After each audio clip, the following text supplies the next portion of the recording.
Well, good morning, church. How are we all doing? Terribly sorry to interrupt your conversations. I always feel bad about that bit. But I've got something important to say, so you have to listen. As ever, it's a delight and a joy to be amongst you all this morning, and a real privilege to get a chance to speak to you. For those of you who don't know me, and there are maybe a few more than usual this morning, my name is Mikey. Excellent, congratulations. 5 points to Hufflepuff. I am part of the leadership team here at New Community Church, and I head up devotion and worship. That's my role. That always makes me sound much holier than I feel, for the most part. Basically, what that means is that I have responsibility for the song worship, the musical worship that we have here on a Sunday morning. But more than that now, I've also carried on responsibility for our worship and devotional life as a church as a whole. So we're still working out exactly what that looks like as a role. So if you think that you know what that looks like, please do come and see me afterwards. I would be fascinated to find out. So I'm briefly going to pray before I start. Yes, Father, I thank you that you're here, you're working and you're speaking. I pray you'd speak through me and you'd give us all ears to listen and hearts open to hear what you're saying to us this morning. Amen. Splendid. So what can we expect from the talk this morning? Well, we're continuing our series on the parables of Jesus, and today's chosen passage is Matthew 25, verses 1 to 13, which is, as we all know, that's the parable of the 10 virgins, correct? Splendid. Make of that what you will. So we're going to read from the Bible. That's the plan. Some of you breathing sighs of relief. That's a good place to start. We'll also discuss the end times as briefly as possible, I promise. We'll talk about manure, obviously, if we get a chance. We'll think about what it means to stay the course, to build a lifelong faith in Jesus, to stay attentive, alert, and awake to him. And, of course, we will include, as all good sermons should, a small clip from the seminal piece of British filmmaking that is Johnny English. Are we ready for that? I'm not convinced you are, but let's go for it. I'm going to start, let's go straight to the Bible. Turn in your Bible apps to Matthew 25, verses 1 to 13. It should be on the screen. Perfect, look at that. At that time, the kingdom of heaven will be like 10 virgins who took their lamps and went out to meet the bridegroom. 5 of them were foolish, and 5 of them were wise.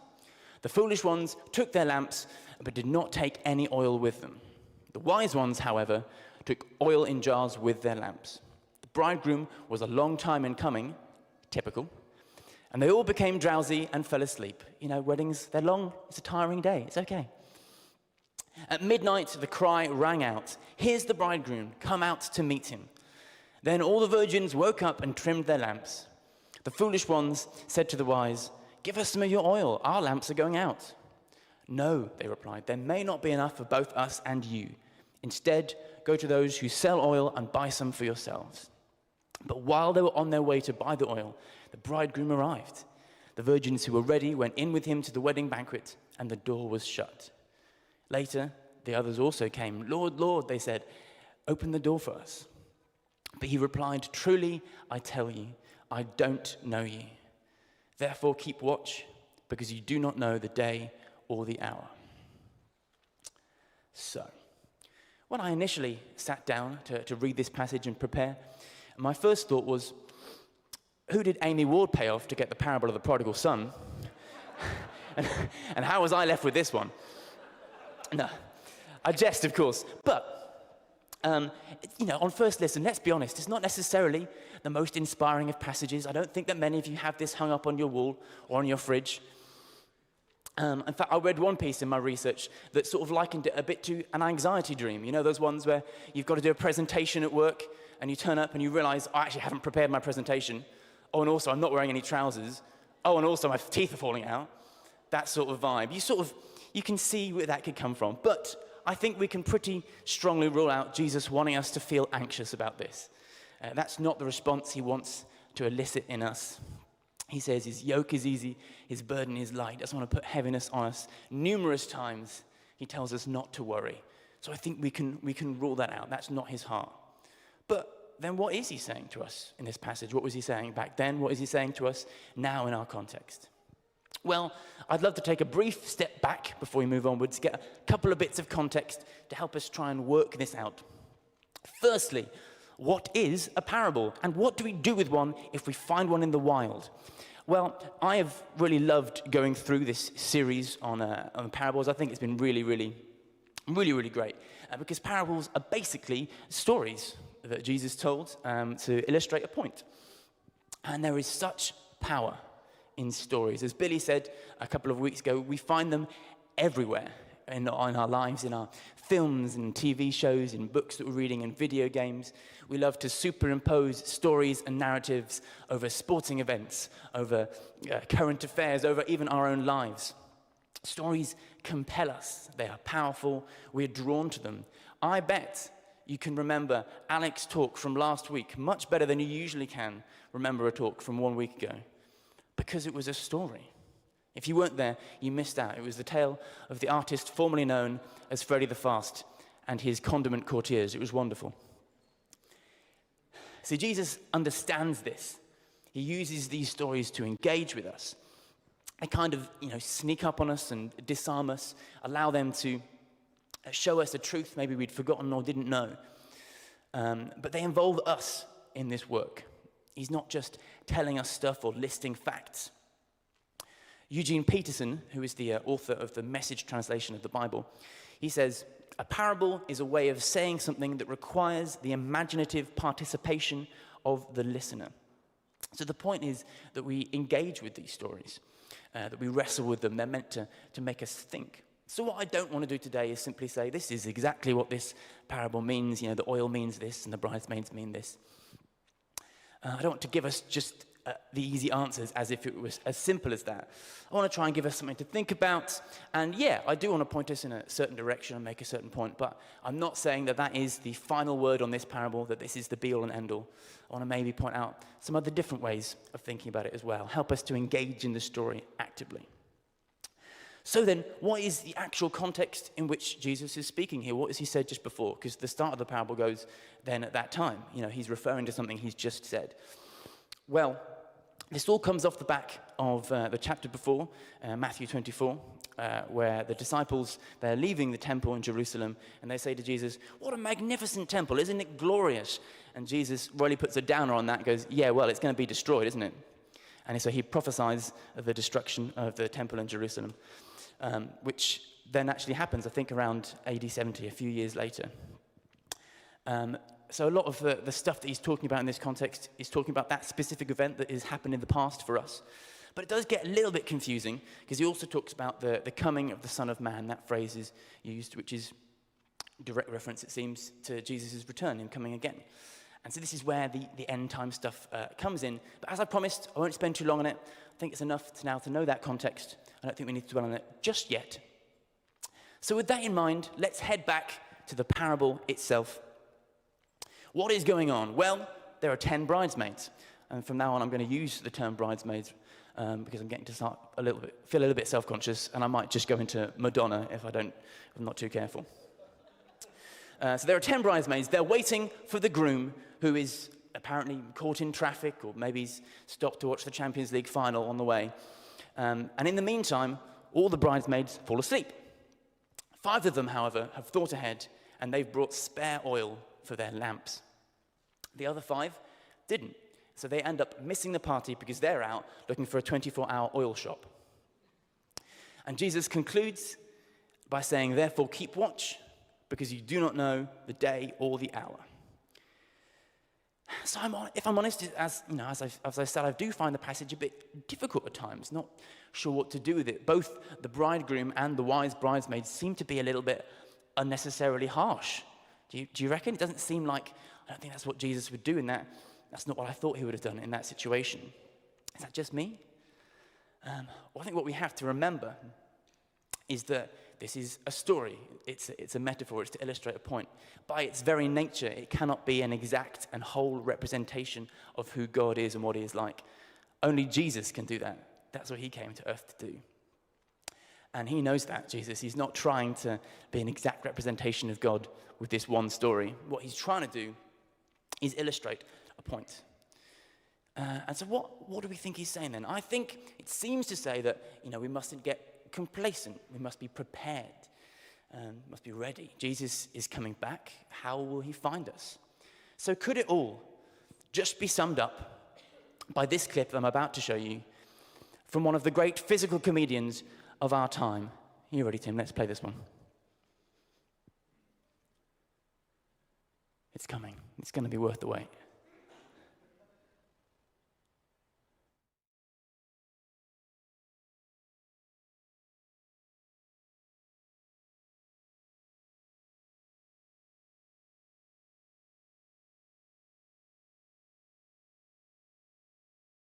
Look busy. Am I insane for playing that clip? Maybe.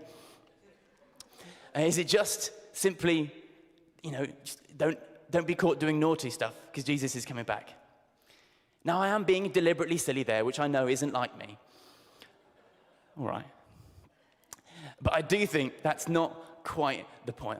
There's more to it than that.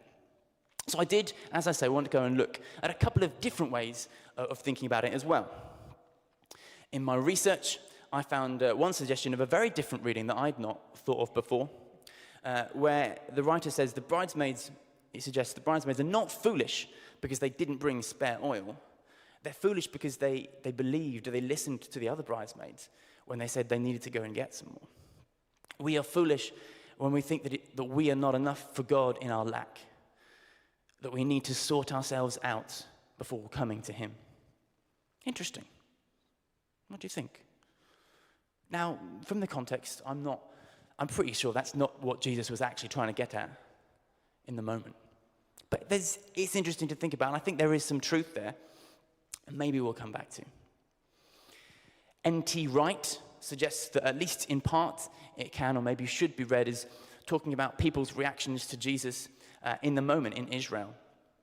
The wise who were ready to accept him and recognize him as the Messiah, and the foolish who did not. But then if that's the case, how does it apply to us now? What do we do with it now? So many of these passages, as I say, have been taken to be solely about Jesus' second coming, when that is not the full picture. I don't think that's necessarily how they would have been fully understood at the time. As I say, he's talking broadly about the destruction of the temple as well, which is now in the past. But that's not to say that these ideas are irrelevant. I think Jesus knew what he was doing and deliberately made that double meaning possible. Now, let me be honest, I am woefully and hilariously unqualified to talk about anything eschatology, return of Jesus, end times. And I'm also very aware that it's a complicated and controversial subject that has often been very poorly handled, wildly misunderstood. And so I want to be careful with it, and I don't feel the need to dwell on it for very long here. For me, it's enough to say, as Jesus does, no one knows the day or the hour. But in light of that fact that none of us does know what our own future holds, let alone the fate of the entire cosmos, what I do want to talk about today is staying the course. It's about remaining attentive, alert, and awake to Jesus. I think that's the main thrust of the point he's getting at with this parable.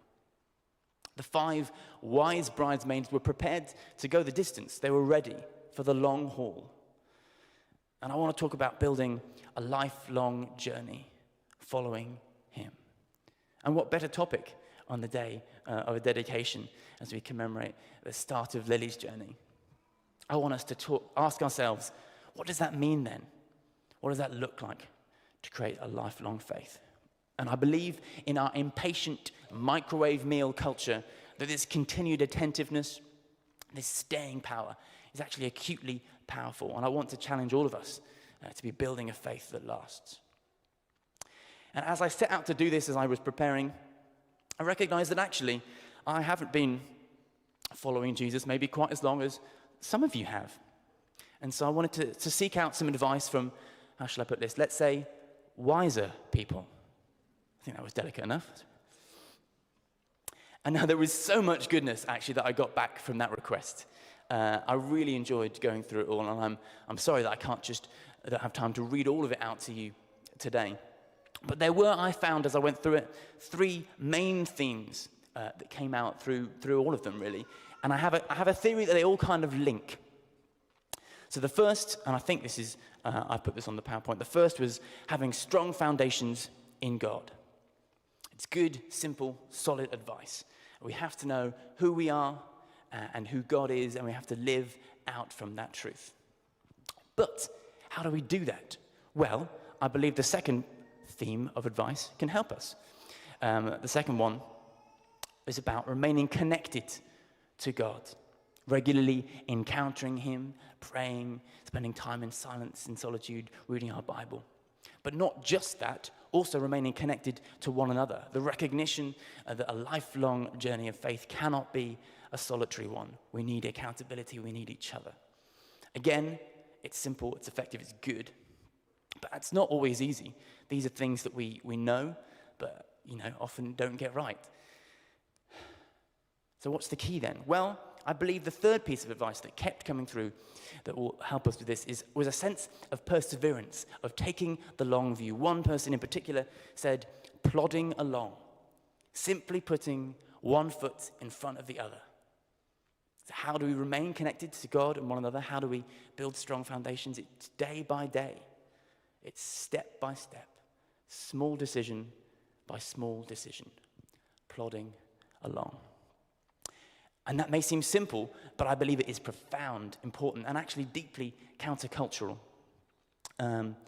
Those of you here a few weeks ago heard one of my favorite Bible verses that we don't often see up on someone's fridge. That was Acts 2:15, which says, "These people are not drunk, as you suppose. It's only 9 a.m. That's, by the by, another one of my favorite Bible verses to add to that list that you don't often see preached on or up on a fridge is 1 Thessalonians 4, verse 11. Make it your ambition to lead a quiet life. You should mind your own business and work with your hands. Now, it's, you don't hear many sermons about that. Who knew that was in the Bible? In a world obsessed by productivity and celebrity and glamour, this is not a very fashionable verse. And it's not saying that we can't lead exciting life and do big things and have ambition, not at all. But it does show us that that's not the be-all and end-all. And I think it is so often how God works in the quiet, in the small, and in the slow.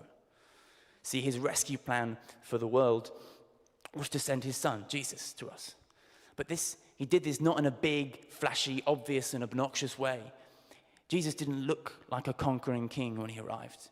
He looked like a baby, born into poverty, out of wedlock, laid in an animal's feeding trough. And even then, he didn't even do anything of note for 30 years. Even I achieved more in my first 30 years in life than Jesus did. Admittedly, after those 30 years, he really got his skates on. Signs and wonders, healings, miracles, greatest teaching the world's ever heard, died, rose again, saved the world. I'm a little bit behind at this point. But the point remains that God is not in a hurry. Psalm 90, verse 6 says, 1,000 years in your sight are like a day that has just gone by. God works on a different timescale to us. And at this point, I'd like to, if I may, if I have your permission, I'd like to introduce my surprise, unannounced second parable. Don't worry, it's a short one. Love it. This is in Luke 13, 6-9, if you're in your Bible apps. It says, then he told this parable. A man had a fig tree growing in his vineyard, and he went to look for fruit on it, but did not find any. So he said to the man who took care of the vineyard, for 3 years now, I've been coming to look for fruit on this fig tree, and I haven't found any. Cut it down. Why should it use up the soil? Sir, the man replied, leave it alone for 1 more year, and I'll dig around it and fertilize it. If it bears fruit next year, fine. If not, then cut it down. So what does the kingdom of God look like here? Looks like the gardener, like a stay of execution. It looks like waiting, not acting. It's not immediate. It takes the long view. Eugene Peterson, back again for his second quote of the sermon, says, when it comes to doing something about what is wrong in the world, Jesus is best known for his fondness for the tiny, the invisible, the quiet, the slow, yeast, salt, seeds, and manure. See, I told you we'd get to manure. It's the stuff that works in the background that we don't see the effect of day by day, but eventually it adds up. It's slow, it's small, it's quiet. I believe if we are to live a life that's attentive to Jesus, that we are to not become complacent, to go the distance, then I believe we have to be patient as he is patient. To not be in a hurry, to take the long view, to not be afraid of a quiet life, to not shun the quiet, the small, and the slow, to be willing just to put one foot in front of the other day by day. And this isn't about perfection. There will be days when we don't do that, when we forget, we mess up.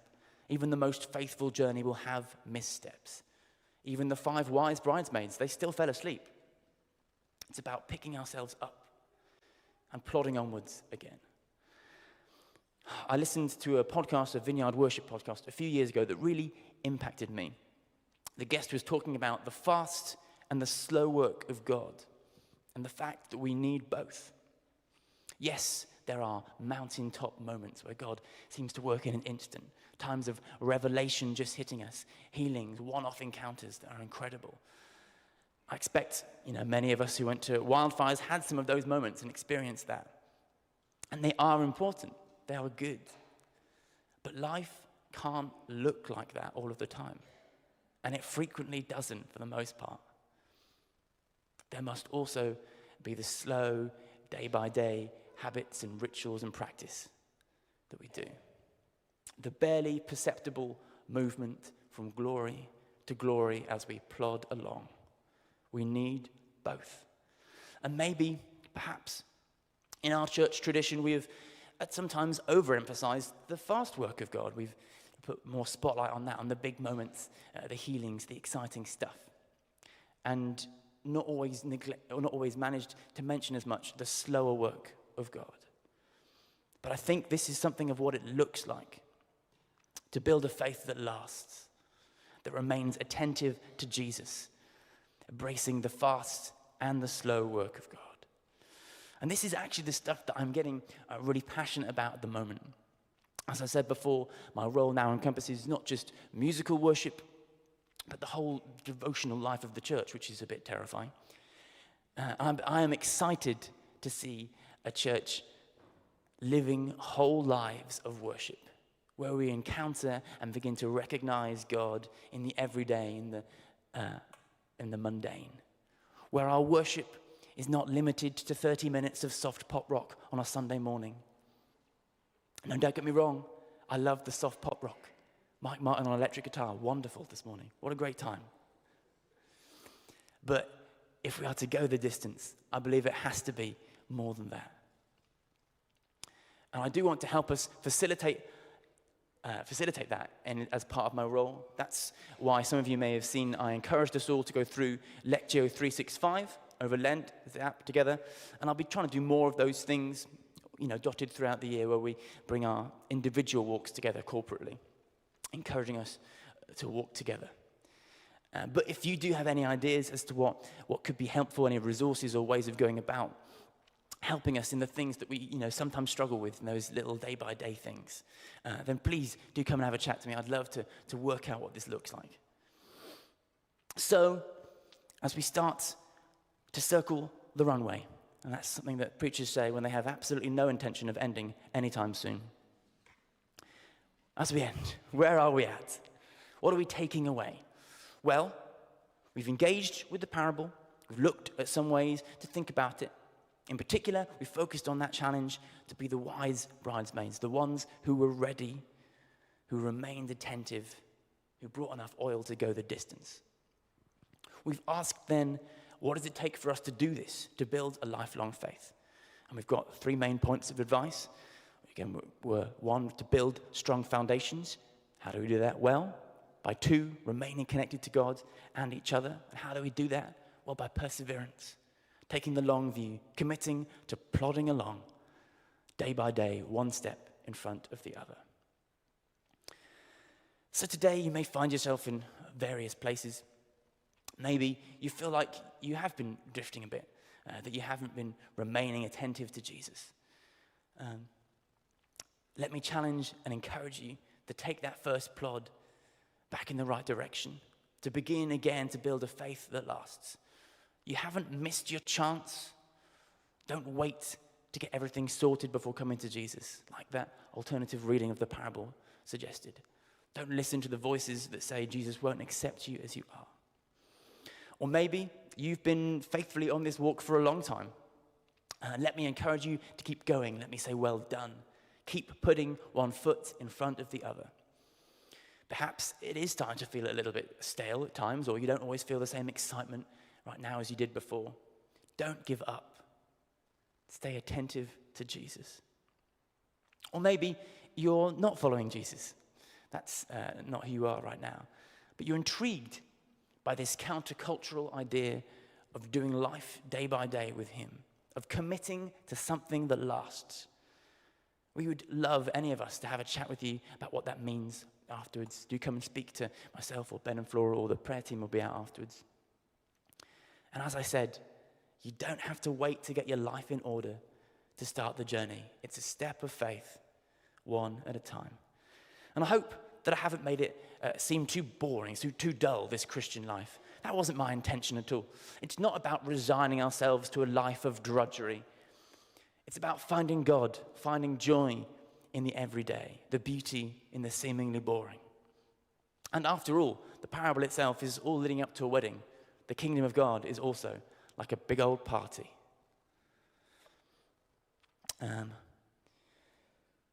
So in response, I'm not planning a big, long time of encounter.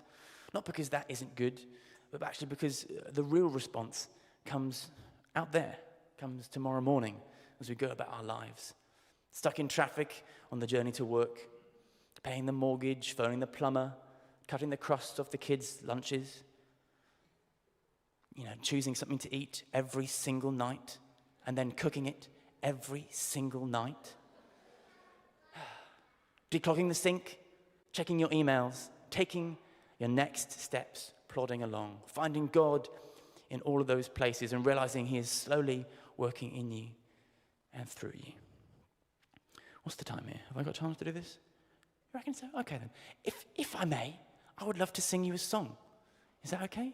You don't have to sing along. You've literally never heard it before. But just as we contemplate what we've thought about, there's a song that I've written as I've been thinking about a lot of these things, not just for this sermon. Thanks, Mike. I'm going to steal his lovely Back to the Future guitar. And so as we think about this, I'm just going to sing you a song. And before that, I will briefly pray.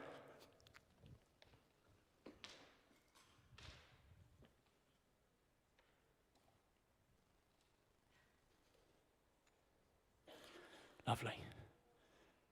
Yeah, I'll take it now. Yeah, I said I'd pray, but I regret that. You know what I mean. I regret this. This is what I really regret. No, I got it. It's all good.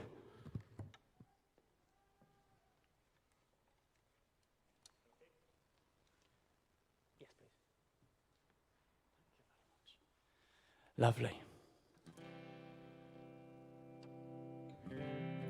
Yes, I'm briefly going to pray, and then I'm going to play you a song.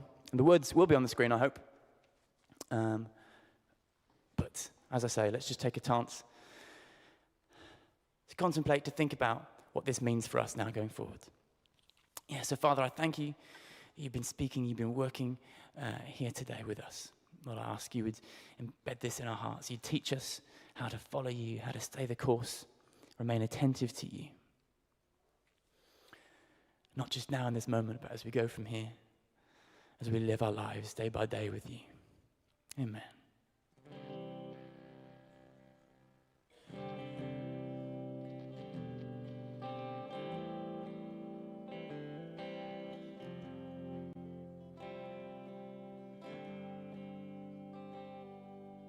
Jesus, I'm in for the long haul, for the marathon and not just the sprint.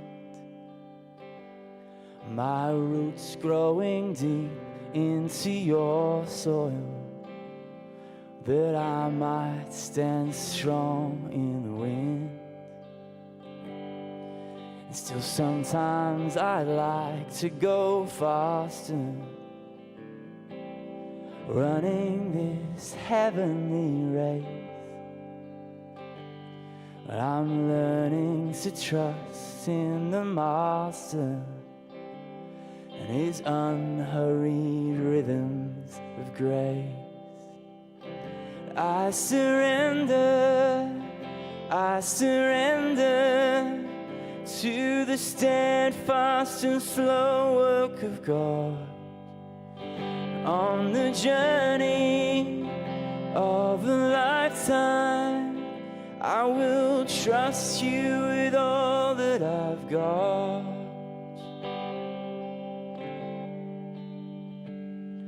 So I'm not afraid of the humble, of the quiet, the small and the slow.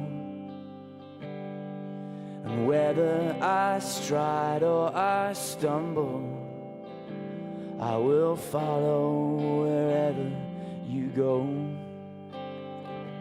And yes, Jesus, I've known disappointment, impatience, frustration and fear,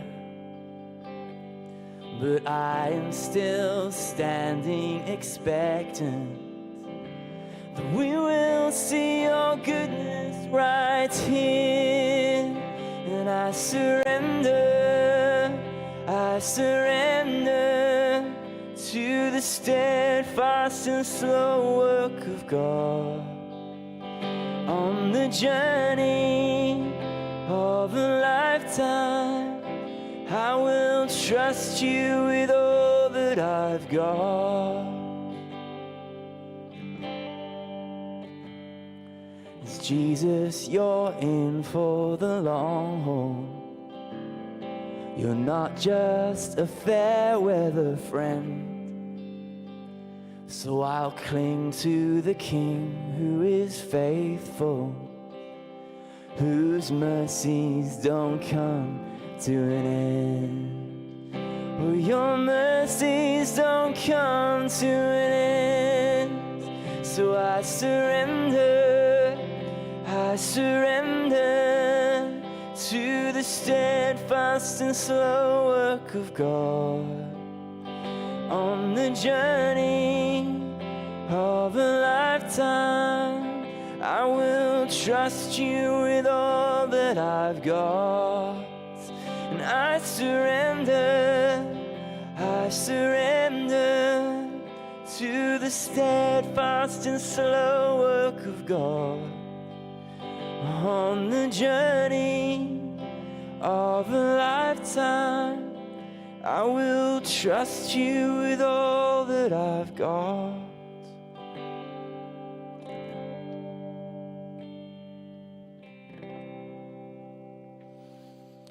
Amen. Thank you.